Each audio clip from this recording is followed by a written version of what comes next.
Hi, I'm Janelle and I run WistfulBird Cross Stitch. In this video I'm going to be talking about the supplies that are used for cross stitching. This is just a basic overview for those who are new to the craft. I'll go over the process of stitching and finishing your work in further videos. There are a few different types of fabrics that you can use for cross stitching, but the most common type, and the one that I'm going to be focusing on, is called Aida. This is a stiff starch cotton fabric with evenly woven fibers. The fibers line up to create holes at equal intervals, which keep your stitches a uniform size. Aida cloth comes in a variety of colors and sizes. The size of Aida is referred to as the count. The number of the count tells you how many stitches there are in 1 inch. So if you stitch a pattern on larger or smaller sized Aida, it will result in different sizes for your finished piece. The most commonly used size of Aida, particularly for beginners, is 14 count or 14 stitches per inch. An embroidery hoop is used to keep your fabric taut while you're stitching to avoid stitching too tightly and bunching up your fabric. Stitches that are too tight can result in a finished product that's lumpy. While a lot of people use embroidery hoops for cross stitching on Aida, I find that it isn't necessary. Since Aida is a rather stiff fabric, as long as you're not stitching extremely tightly, the fabric is able to retain its shape fairly well. To use an embroidery hoop, loosen the screw at the top of the outer hoop and separate the two pieces. Place your fabric over the inner hoop, lining it up as best as you can. And line up the outer hoop over top and push down to sandwich the fabric between the two rings. Make any adjustments you need to smooth out your fabric, and then tighten the screw as much as you can to hold the fabric in place. Even if you don't use a hoop to stitch with, it does make a nice frame for your finished piece and looks very nice hung up on the wall.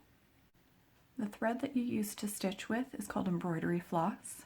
There are several brands, but the one that is most widely available and the one that I use is called DMC.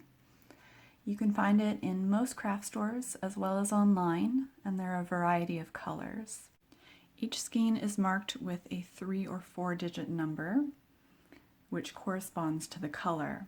This number is often how the color will be identified on your pattern. Embroidery floss comes in skeins of 8 meters or 8.7 yards, which is equal to about 26 feet.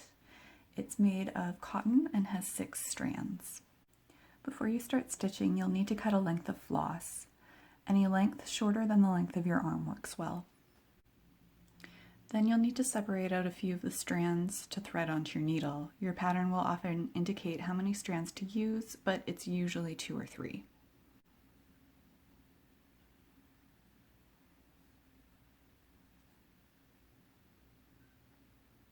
The type of needle that is used for cross stitching is called a Tapestry Needle. It has a larger eye than a sewing needle, which makes it easier to thread multiple strands. It also has a blunted end, and since you're going to be stitching through holes that already exist in the fabric, you don't need a sharp point. Needles come in various sizes. You can find size charts online that tell you the best size of needle to use with a particular size of Aida cloth. For 14 count Aida, a size 24 needle works well.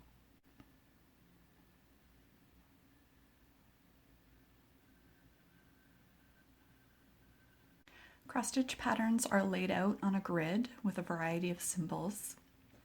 There will also be a key included with the pattern that lists each of the symbols along with the corresponding color. Often this is the number that's listed on your skein of embroidery floss. If you're working from a kit, the embroidery floss colors may be indicated just by the symbol and not a number. Some patterns include arrows at the top and side to mark the center of the design. My patterns do not include arrows, but there are thicker grid lines every 10 stitches, so you can find the center grid lines and follow them to the center of the pattern. The last thing you're going to need is a pair of scissors. They don't need to be anything fancy. You don't specifically need embroidery scissors, just something you can use to trim the ends of your embroidery floss. This is everything you'll need to get started cross-stitching. In the next video, I'll go over the steps for starting your cross-stitch project. Thank you for watching.